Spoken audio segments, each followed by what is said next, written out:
മുസ്ലിം ലീഗിൻ്റെ രാജ്യസഭാ സ്ഥാനാർത്ഥിയായി സുപ്രീം കോടതി അഭിഭാഷകനും KMCC ഡൽഹി ഘടകം പ്രസിഡന്റുമായ ഹാരിസ് ബീരാനെ മത്സരിപ്പിക്കാനുള്ള തീരുമാനത്തിൽ യൂത്ത് ലീഗിലെ മുതിർന്ന പാർട്ടി നേതാക്കൾക്കിടയിലും അതൃപ്തി പുകയുന്നു. തിരുവനന്തപുരത്ത് ചേർന്ന ഉന്നതാധികാര സമിതിയാണ് ഹാരിസ് ബീരാൻ്റെ പേര് അംഗീകരിച്ചത്. പാണക്കാട് തങ്ങളുടെ തീരുമാനം അന്തിമമാണെന്ന നിലയ്ക്ക് എതിർശബ്ദം ഉയരില്ലെങ്കിലും അതൃപ്തി പ്രകടമാണ്. ലോക്സഭാ തെരഞ്ഞെടുപ്പിന് മുമ്പ് സ്ഥാനാർത്ഥിയെ തീരുമാനിക്കുന്ന ഘട്ടത്തിൽ പൊന്നാനിയിലേക്ക് യൂത്ത് ലീഗ് നേതാക്കളെ പരിഗണിക്കണമെന്ന് യൂത്ത് ലീഗ് ആവശ്യപ്പെട്ടിരുന്നു. അപ്പോൾ രാജ്യസഭാ സീറ്റ് വരുമ്പോൾ പരിഗണിക്കാമെന്ന് സംസ്ഥാന president Panakkad Sadiq Ali Shihab Thangal സൂചിപ്പിച്ചിരുന്നതായും youth league നേതാക്കൾ പറയുന്നു.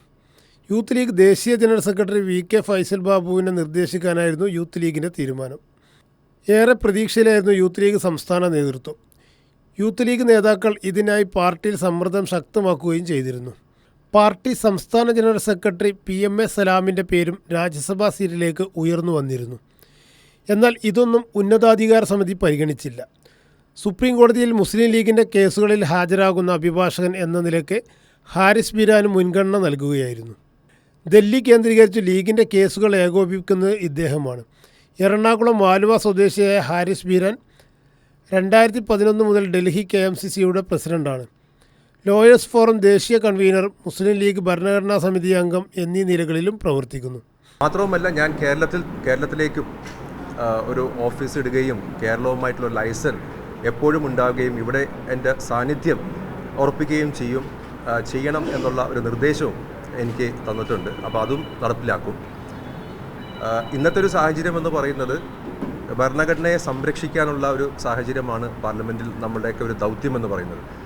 ഈ ഭരണഘടന അവിടെ സംരക്ഷിക്കപ്പെട്ട് കഴിഞ്ഞാൽ പിന്നെ നമുക്ക് ഇതിനകത്തൊന്നും പേടിക്കേണ്ട ഒരു ആവശ്യവുമില്ല. അപ്പോൾ ആ ഒരു ദൗത്യവുമായിട്ട് മുന്നോട്ട് പോകാനാണ് പാർട്ടി എനിക്ക് നിർദ്ദേശം നൽകുന്നത്. പാർട്ടി എന്നിൽ വിശ്വാസം അർപ്പിച്ചിരിക്കണം. ആ വിശ്വാസം കാത്തു സംരക്ഷിക്കേണ്ട ഒരു ബാധ്യതയും എനിക്കുണ്ട്. ആ കാത്തു സംരക്ഷിക്കാനുള്ള എല്ലാ കാര്യങ്ങളും ആയിട്ടുമായി മുന്നോട്ട് പോകും എന്ന് മാത്രം ഞാൻ പറയും. അതുകൊണ്ട് ഞാൻ പറഞ്ഞത് എൻ്റെ ദൗത്യം എന്ന് പറയുന്നത് ഭരണഘടനാ സംരക്ഷണമായിരിക്കും.